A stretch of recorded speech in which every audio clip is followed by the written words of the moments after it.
दोस्तों, अगर आज आपके सामने अच्छे परिणाम हैं तो निश्चित रूप से आपने पीछे बहुत अच्छे काम करे होंगे, इसलिए आज आपके पास अच्छे परिणाम हैं। ठीक ये बात बिल्कुल सही है। अगर आज आपके पास अच्छे परिणाम नहीं हैं तो पीछे के कुछ समय में आपने अच्छे या सही काम नहीं करे होंगे।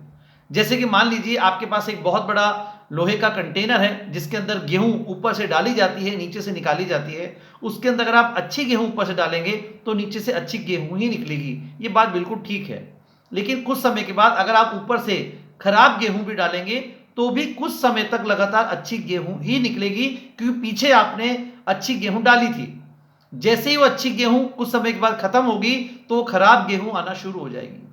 ये देखकर अगर आप वापस से अच्छी गेहूं ऊपर डालेंगे तो भी कुछ समय तक खराब गेहूं ही निकलेगी, जब तक वो गेहूं जो पहले आपने खराब डाली थी वो खत्म नहीं हो जाती। जैसे ही खराब गेहूं खत्म होगी वापस से अच्छी गेहूं आना शुरू हो जाएगी। तो जिस वक्त आपने दोबारा से अच्छी गेहूं डाली थी उस वक्त आप ये सोचे कि मैं तो अभी अच्छी गेहूं डाल रहा हूं तो नीचे से खराब गेहूं क्यों निकल रही है, क्योंकि वो खराब गेहूं भी हमने ही डाली थी। तो जो काम आज हम करते हैं उसका परिणाम आने में थोड़ा वक्त लगता है। इसलिए हम जब भी अच्छे काम करें और तुरंत परिणाम की उम्मीद करें तो ये हमारी सोच गलत है। अगर आज आप अच्छे काम करेंगे तो उसके अच्छे परिणाम आने में थोड़ा सा वक्त लगेगा, उसके लिए आपके पास पेशेंस होना चाहिए। कहते हैं किसी भी व्यक्ति के जीवन में कभी भी बुरा वक्त आ सकता है, ये बात बिल्कुल ठीक है। लेकिन ये बात भी ठीक है किसी भी व्यक्ति के जीवन में कभी भी अच्छा वक्त आ सकता है। हमें बस इतना सा काम करना है कि जब हमारा अच्छा वक्त आ जाए तो हमें अहंकार नहीं करना है और अच्छे काम जो हम कर रहे थे वो करते रहने हैं। लेकिन जब हमारा बुरा वक्त आ जाए तो भी हमें अफसोस नहीं करना है, हमें अपने हिस्से का काम करना है, ईमानदारी से सही दिशा में आगे बढ़ना है। तो निश्चित रूप से हमारा वक्त दोबारा बदलेगा। मेरा नाम लव कुमार हजरती है और आज एक छोटी सी कहानी के माध्यम से मैं अपनी एक बात आपके साथ शेयर करना चाहता हूं। एक बार एक बहुत ही शराबी किस्म का व्यक्ति था, उसमें बहुत सारे ऐब थे, बहुत सारी कमियां थी, बहुत सारी बुराइयां थी। एक दिन अचानक उसकी मुलाकात एक बहुत पहुंचे हुए गुरु से हुई। गुरु से मुलाकात के बाद उसके अंदर इच्छा जाहिर हुई कि मैं भी अपने इन गुरु के जैसे बनना चाहता हूं, क्योंकि उन गुरु को जैसे लोगों ने देखा सारे लोग उनकी तरफ आकर्षित हुए, लोगों ने उनके पैर छुए, लोगों ने आदर सत्कार उनका किया। तो शराबी व्यक्ति की भी इच्छा हुई कि मैं भी कुछ ऐसा करूं कि लोग मेरे भी पैर छुए, मेरे को भी आदर सत्कार दें। वो उन गुरु के पास गया और जाके नतमस्तक हुआ और बोला कि गुरुजी मैं भी आपके जैसा बनना चाहता हूं, मुझे अपना शिष्य बना लीजिए। तो गुरुजी ने कहा बिल्कुल आप मेरे शिष्य बन सकते हो, लेकिन क्या आप अपने आप को बदलने के लिए तैयार हो? क्या आप अपनी संगत बदलने के लिए तैयार हो? तो उसने जवाब दिया, हाँ जी गुरुजी, जैसा आप कहेंगे मैं वैसा करने को तैयार हूं। तो गुरुजी उसको अपने साथ अपने आश्रम में ले गए। जैसा जैसा गुरुजी ने बताया वैसा वैसा उस व्यक्ति ने करना शुरू कर दिया। धीरे धीरे उस व्यक्ति के अंदर परिवर्तन आने लगा। लोगों ने उसके अंदर आए परिवर्तन को देखा और बड़ा आश्चर्य लोगों को हुआ कि ये व्यक्ति ने अपने आप को इतना बदल लिया।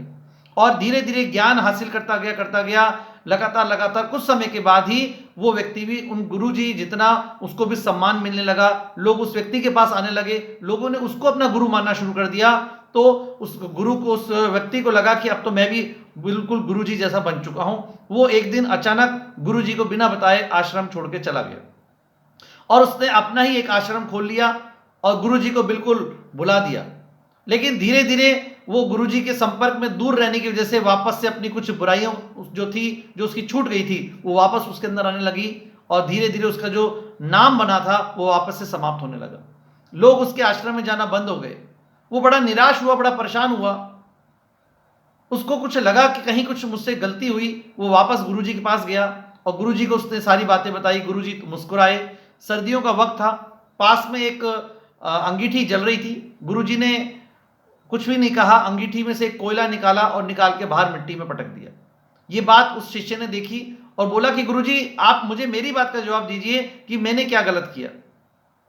तो गुरुजी ने जवाब दिया, जैसे आप इस कोयले को देख रहे थे, कोयला बहुत अच्छे से जल रहा था, धधक रहा था, लेकिन जैसे इस कोयले ने अपनी संगत को बदला, वो कोयला मिट्टी में गिरने के बाद खाक हो गया, समाप्त हो गया, नष्ट हो गया। तो शिष्य को बात समझ में आई। तो शिष्य ने पूछा, गुरुजी अब क्या हो सकता है, अब तो ये कोयला बर्बाद हो चुका है। गुरुजी ने कोई समस्या नहीं है, वापस से कोयला उठाया और उस कोयले को अंगीठी में डाल दिया। कुछ समय के बाद वो कोयला वापस से धधकने लगा।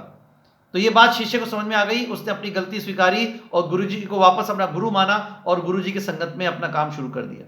तो दोस्तों कुछ इस प्रकार की गलती हम करते हैं, कई बार चलते चलते हम भटक जाते हैं, कभी हमारे अंदर अहम हो जाता है और हम गलत संगत में चले जाते हैं, गलत लोगों की बात मानने लग जाते हैं, तो हमारा जो अच्छा वक्त चल रहा होता है वो बुरे वक्त में कन्वर्ट हो जाता है। लेकिन कोई समस्या की बात नहीं है, वापस से हम अपने आप को सुधार सकते हैं, अपनी कमियों को दूर कर सकते हैं। कहते हैं कि हमें जिंदगी एक बार मिलती है और मौत एक बार मिलती है, लेकिन ये बात गलत है। हमें मौत एक बार मिलती है लेकिन जिंदगी हर रोज मिलती है। हम चाहें तो अपनी किसी भी गलती को स्वीकार करके आगे बढ़ सकते हैं। तो आज मैं बस यही संदेश देना चाहता हूं कि अपनी गलती को स्वीकार करना, उसको सुधार करना, यही एक अच्छे इंसान की खासियत होती है। तो आज अगर आपको लगता है कि कोई गलती हमसे हुई है तो आज उस गलती की अपने गुरु से क्षमा मांगे और हम आगे बढ़ने के लिए तैयार हो जाएं, तो एक दिन आप अपने गुरु से भी आगे जा सकते हैं। बहुत बहुत धन्यवाद। Thank you very much.